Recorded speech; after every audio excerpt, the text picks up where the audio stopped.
Maroquinière, c'est un terme qui englobe tout le travail du cuir qui concerne la fabrication de sacs à main, de pochettes de soirée, de ceintures, de petites maroquineries, c'est-à-dire tout ce qui touche au portefeuille, porte-monnaie et ce genre de choses. Le métier est venu me chercher. En réalité, je m'étais lancée au niveau scolaire sur une autre voie et j'ai été recrutée dans mon lycée. Le recruteur au départ qui est venu me chercher au lycée, c'était pour entrer à l'école Boudard. Donc c'est une école qui est réputée sur la région de Montbéliard. Tout au long de cette formation, j'ai acquis des expériences qui après m'ont fait entrer chez Hermès. Les premiers mois, je ne pense pas que ce soit une vocation qui s'est mise en place, plus une découverte, simplement la curiosité, parce que je suis quelqu'un de très curieux. J'aime savoir comment ça marche.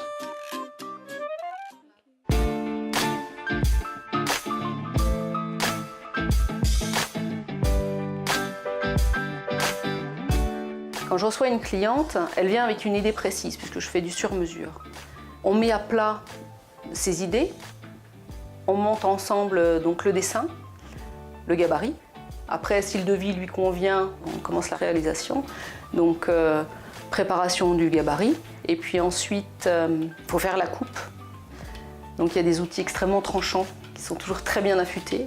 Un outil bien affûté, c'est un outil avec lequel on ne se coupe pas, normalement. Et puis ensuite la parure, c'est-à-dire enlever en épaisseur pour pouvoir assembler.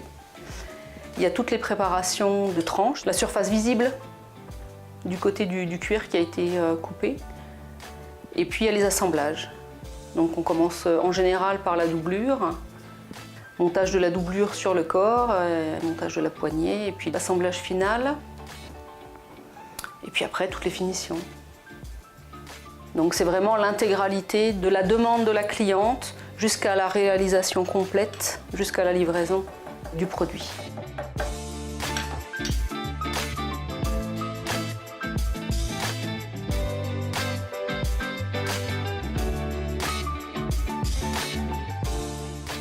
Mes outils de travail sont principalement des outils manuels. Je travaille comme il y a 100 ans, 150 ans, 200 ans. J'utilise la pince à coudre, je couds à la main. Pas que, j'utilise aussi une machine à coudre, mais je couds à la main. Je couds parfaitement bien à la main. Donc pince à coudre, à laine, double aiguille, enfin 2 aiguilles montées sur un seul fil. Et puis je coupe avec un couteau à pied, ce qu'on appelle aussi le couteau de 1001. Et puis le couteau à parer. Il y a certains cuirs, je ne peux pas m'empêcher de venir les sentir. Il y a une odeur particulière, même quand j'achète du cuir. Une odeur particulière et la plupart des matières sont extrêmement sensuelles à travailler.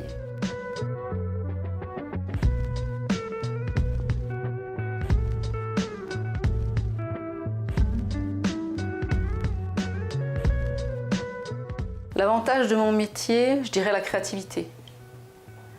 Parce que même si le client vient avec une idée précise, je m'immisce dans la couleur ou dans le choix de la matière pour pouvoir guider la personne vers ce qui lui convient le mieux. Et puis l'inconvénient, c'est qu'en été, il n'y a pas beaucoup de monde, parce que les gens partent en vacances, ils ont d'autres choses à penser que de se faire fabriquer ou de faire réparer quelque chose. Voilà, donc les inconvénients, c'est les rentrées d'argent qui sont très aléatoires.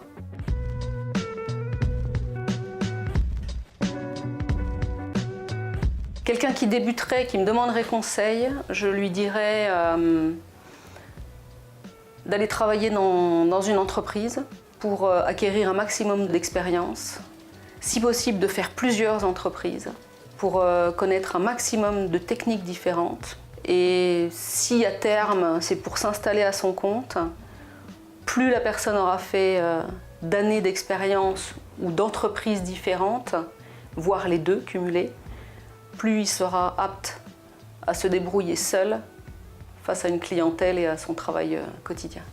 Même si le travail est tellement différent, parfois difficile, physique, j'adore mon métier.